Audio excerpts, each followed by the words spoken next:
भारतेंदु न केवल एक नाटककार के रूप में अपितु एक अभिनेता, सफल अभिनेता के रूप में भी हमारे समक्ष उपस्थित होते हैं। उन्होंने जानकी मंगल में लक्ष्मण की भूमिका निभाई और अपने अभिनय क्षमता का परिचय दिया। इस मंच का स्पष्ट रूप से भारतेंदु द्वारा काशी में स्थापित होना, जिसको कविता वर्धिनी सभा के नाम से प्रस्तुत किया गया, बाल विधवा संताप नामक नाटक काशीनाथ खत्री द्वारा लिखित, और इसी तरह गो संकट अंबिका दत्त व्यास द्वारा लिखित नाटक, इनका मंचन हुआ। ये नाटक भी खेले गए।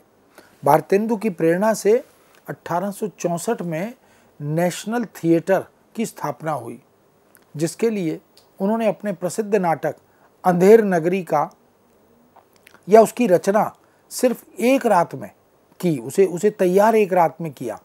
भारतेंदु के समय में ही कानपुर में 1876 में पंडित राम नारायण त्रिपाठी ने सत्य हरिश्चंद्र नामक नाटक, वैदिकी हिंसा न भवति नामक नाटक, और 1882 में पंडित प्रताप नारायण मिश्र ने नील देवी और अंधेर नगरी का प्रदर्शन किया। इससे भारतेंदु की नाट्य कला का, भारतेंदु के नाटकों में लोक चेतना का यह परिचय और बोध भी मिलता है। भारतेंदु ने एक से एक बेहतरीन नाटकों की रचना की और यहाँ तक कि अंग्रेजी से हिंदी में कुछ नाटकों के अनुवाद भी किए।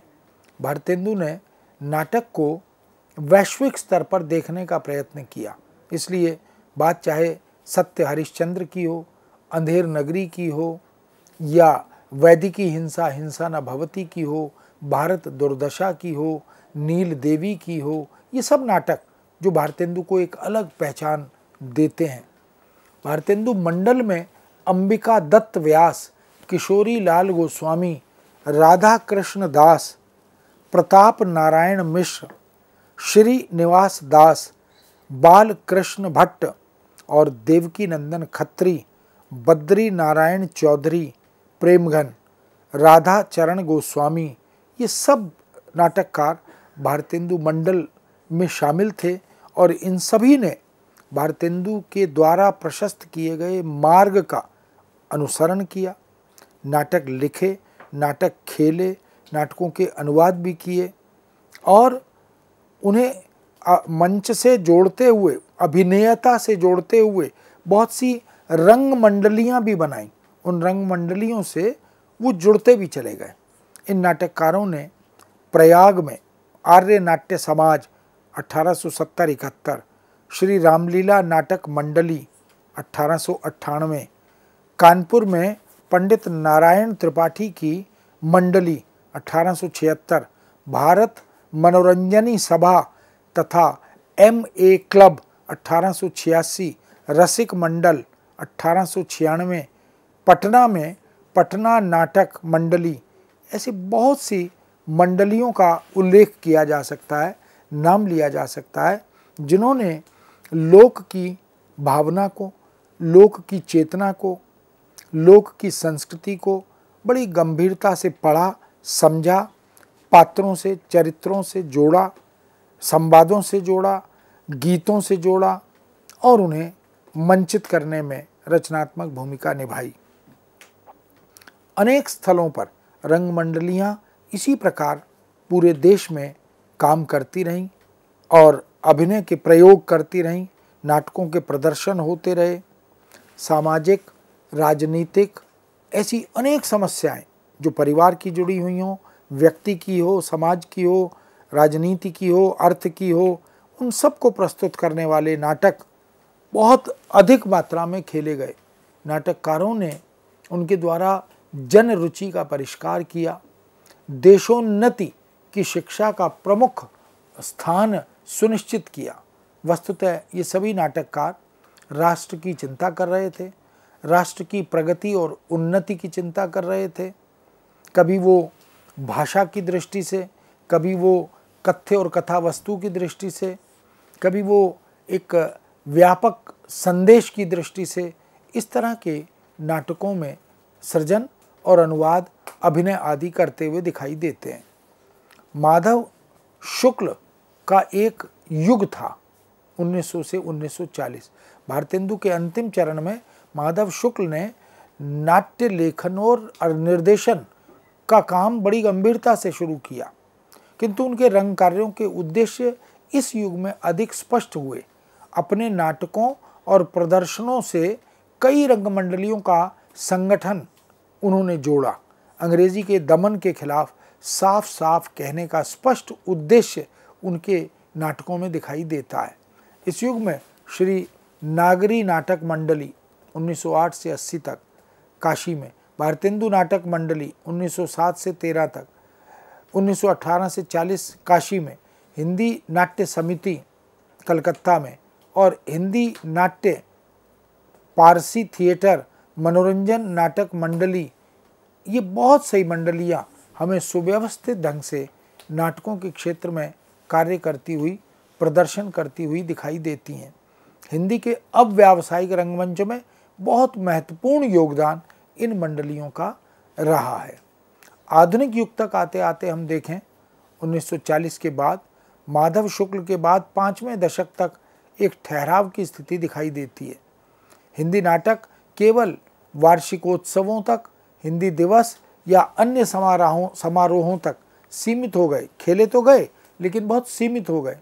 चौथे 5वें दशक तक आते आते स्कूल कॉलेजों में रामकुमार वर्मा, भुवनेश्वर, उपेंद्रनाथ अश्क, जगदीश चंद्र माथुर, ये वो नाटककार हैं जो एकांकी लिख रहे थे, जो विभिन्न प्रकार की सामाजिक सांस्कृतिक समस्याओं को, चुनौतियों को केंद्र में रखकर नाटकों का सृजन कर रहे थे। इनका अगर हम देखें तो समय समय पर प्रदर्शन होता रहा, उनको लोगों ने बहुत सराहना दी और इसके मंचन से एक ऐसा प्रभाव समाज पर, दर्शकों पर, प्रेक्षकों पर पड़ा कि हिंदी रंगमंच पारसी रंगमंच के चमत्कार या आडंबर से मुक्त होने की कोशिश करने लगा। इप्टा नाम की संस्था, जो भारतीय जन नाट्य संघ यानी Indian People's Theatre Association, Indian People's Theatre Association, इसी से ये शब्द इप्टा बना। इप्टा की स्थापना 25 मई 1943 में मुंबई के मारवाड़ी विश्वविद्यालय में हुई थी। इसका नामकरण डॉक्टर एच भाभा एवं अनिल डिसिल्वा के सुझाव पर किया गया।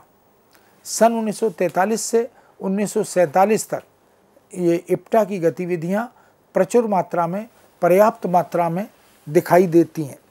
इसके वार्षिक सम्मेलन भी आयोजित किए जाते रहे।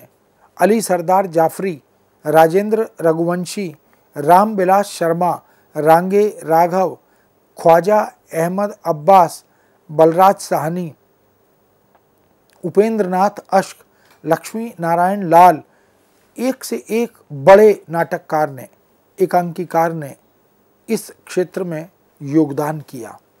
बड़े प्रशंसनीय, प्रशंसा अर्जित करने वाले नाटक लिखे, उनके मंचन हुए और उन मंचनों ने दर्शकों को अभिभूत कर दिया।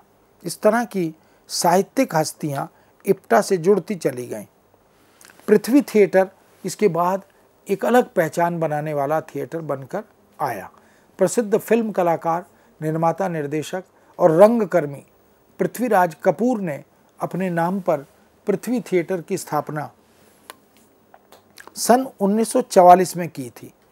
फिल्म में बहुत सारी कमाई की और उसे इस थिएटर पर वो लगाते चले गए। पृथ्वीराज कपूर स्वयं इस थिएटर में नायक की भूमिका अदा करते रहे।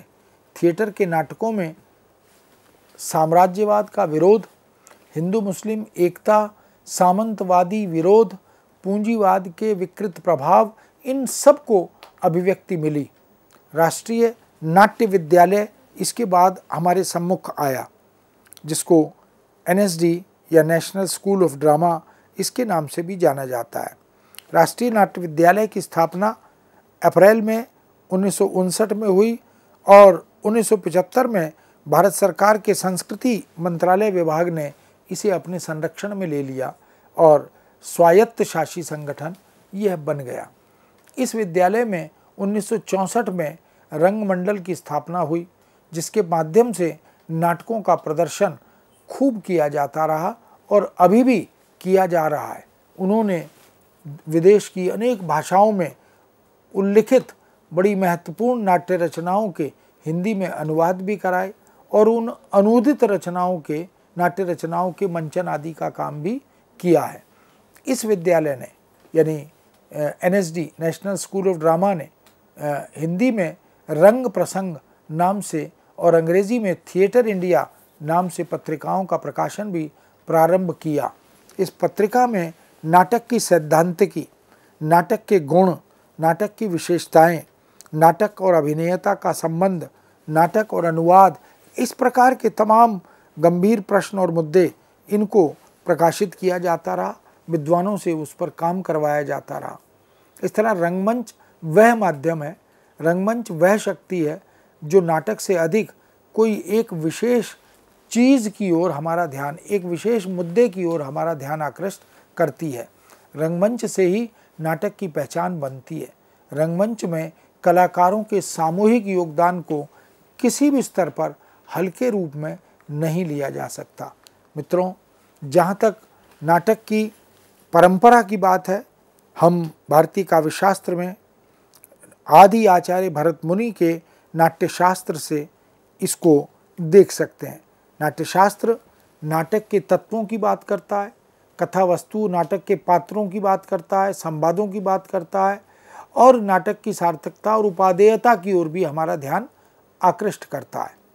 किंतु भरत मुनि के नाट्यशास्त्र के बाद हम देखें कि सभी संस्कृत के आचार्यों ने किसी न किसी रूप में पात्र योजना को लेकर, संवाद योजना को लेकर, कथा वस्तु और कथानक को लेकर, भाषा और शैली को लेकर, अभिनय को लेकर, मंचन को लेकर, रस की स्थिति से जोड़ा, रसानुभूति के संदर्भ में उसकी चर्चा परिचर्चा की और बताया कि वास्तव में नाटक का संबंध मंचन से है। अगर कोई नाटक केवल पठनीय नाटक हो, कोई नाटक केवल रेडियो नाटक हो, कोई नाटक केवल नुक्कड़ नाटक हो, तो वह नहीं, उससे काम नहीं चलता। अनेक प्रकार के नाटक लिखे जाते रहे, पढ़े भी जाते रहे, देखे भी जाते रहे, खेले भी जाते रहे। इस दृष्टि से हम देख सकते हैं कि रंगमंच में कलाकारों की उपस्थिति, रंगमंच में निर्देशक की भूमिका और रंगमंच के लिए प्रकाश व्यवस्था, ये बड़ी महत्वपूर्ण है। आधुनिक युग में प्रकाश व्यवस्था से रंगमंच को नाट्य रचना के अनुकूल बनाया जाता है। और ऐसा भी क्योंकि महाकवि जयशंकर प्रसाद ने तो इस मुद्दे पर विचार गंभीरता से किया है कि रंगमंच के लिए नाटक हो या नाटक के लिए रंगमंच हो। समय समय पर नाटक और नाटक के पात्रों का, उसके उद्देश्य आदि का परिवर्तन इस बात की ओर ध्यान आकृष्ट करता है। युग की समस्याओं को, राष्ट्र की समस्याओं और मुद्दों को, चाहे वो मनोवैज्ञानिक हों, चाहे वो सामाजिक सांस्कृतिक हों, चाहे वो वैयक्तिक हों और विषय वस्तु से जोड़कर देखें, तो चाहे वो संस्कारों से जुड़ी हो, चाहे वो पर्व उत्सवों से जुड़े हुए नाटक और एकांकी हों, इन सब को अगर हम देखें तो निश्चित रूप से एक बड़ी उपलब्धि हमें रंगमंच के माध्यम से होती है। रंगमंच वास्तव में एक सशक्त माध्यम है रचनाकार के मंतव्य को अभिव्यक्ति देने का। रंगमंच एक सशक्त माध्यम है पात्रों के माध्यम से नाटककार के मनोभावों को अभिव्यक्ति प्रदान करने का। इसलिए अगर मंच पर अभिनय करते हुए, चाहे वो आभिजात्य रंगमंच और नाटक हो, चाहे वो लोक रंगमंच और नाटक हो, क्योंकि लोक में तो नाटक के मंचन के लिए विधिवत कोई औपचारिक रंगमंच होता भी नहीं है। यदि होता भी है तो अद्यतन अधुनातन नहीं होता। उसे केवल जन सामान्य को मनोरंजन देने के लिए, संदेश देने के लिए, कोई किसी प्रकार के मंतव्य को व्यक्त करने के लिए तैयार किया जाता है। और जो अभिनेता होते हैं लोक नाटकों में, लोक रंगमंच में जो अभिनेता होते हैं वो कोई विधिवत शिक्षित प्रशिक्षित नहीं होते, लेकिन अभिरुचि से, अभ्यास से और नाटक देख देख कर वह जो अर्जित करते हैं उससे वो अच्छे अभिनय की ओर अग्रसर हो जाते हैं। इस दृष्टि से भी हम देखते हैं कि जो नाटक लोक में खेले गए, खेले जाते रहे या लिखित रूप में उपलब्ध हुए, उनमें भी राष्ट्र को सर्वोपरि रखा गया, राष्ट्रीय एकता को, राष्ट्रीय भावना को अत्यंत महत्वपूर्ण बताया गया। हम इस दृष्टि से देख सकते हैं कि बहुत से विद्यालय, बहुत सी मंडलियाँ, बहुत से मंडल इस दिशा में, इस क्षेत्र में कार्यरत रहे। अगर रामलीलाओं पर ही दृष्टि डालें, कृष्ण लीलाओं पर दृष्टि डालें, समय समय पर पर्व और उत्सव के अवसर पर उनकी प्रासंगिकता को ध्यान में रखते हुए उन उत्सवों से जुड़े हुए नाटकों और एकांकियों के मंचन पर दृष्टि डालें, तो एक बड़ा इतिहास हम लोक नाटक का लिख सकते हैं, देख सकते हैं। हालांकि इस पर बहुत से लोगों ने कार्य किया है। लोक नाट्य की परंपरा क्या है, लोक नाटक का स्वरूप क्या है, लोक नाटकों की सैद्धांतिकी क्या है और लोक नाटक लिखने और मंचन करने के उद्देश्य क्या हैं, इन सब पर भी प्रचुर मात्रा में काम हुआ है।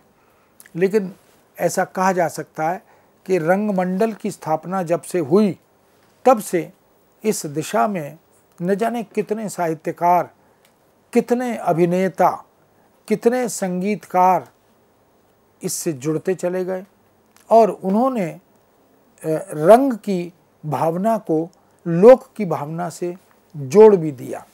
इस तरह चाहे बात थिएटर इंडिया की हो, चाहे NSD national school of drama की हो, जिसको हम राष्ट्रीय नाट्य विद्यालय के रूप में देखते हैं, दिल्ली में उसका मुख्यालय केंद्रित है, उपस्थित है, और थिएटर के दुनिया में पारसी रंगमंच भी अपनी महत्वपूर्ण भूमिका निभाता रहा है। लेकिन पारसी रंगमंच को महाकवि प्रसाद के आगमन के बाद काफ़ी चुनौतियों का सामना करना पड़ा। इसलिए पारसी थिएटर ने तरह तरह के आक्षेप, आरोप महाकवि प्रसाद और उनके नाटकों पर लगाने का प्रयत्न किया। हालांकि प्रसाद जी ने काव्य कला और अन्य निबंध नाम की पुस्तक में उन प्रश्नों और आक्षेपों के उत्तर भी अपने नाटक संबंधी लेख के लंबे सुदीर्घ लेख है उसके अंतर्गत दी है। तो कह सकते हैं कि अगर फिल्मों में काम करने वाले अभिनेताओं को देखें, जिसमें विशेष रूप से पृथ्वीराज कपूर की बात करें, और आज के इस युग में विगत 40-50 सालों में तो एनएसडी से, नेशनल स्कूल ऑफ ड्रामा से, पूना से, दक्षिण भारत से, बहुत सी ऐसी संस्थाओं से अनेक अभिनेता जो नाटक की दुनिया से जुड़े रहे और बाद में वो फिर फिल्म इंडस्ट्री से जुड़ते चले गए और उन्होंने वहाँ फिल्म में भी अभिनेता की भूमिका विशेष रूप से निभाई। और हम देखते हैं कि भारतीय सिनेमा में भी लोक जीवन, लोक संस्कार, लोक रीति रिवाज, ये सब बखूबी अभिव्यक्ति पाते रहे हैं। मित्रों, इस विषय को यहाँ विराम देते हैं, पुनः आपके समक्ष उपस्थित होंगे। आज्ञा दीजिए। नमस्कार।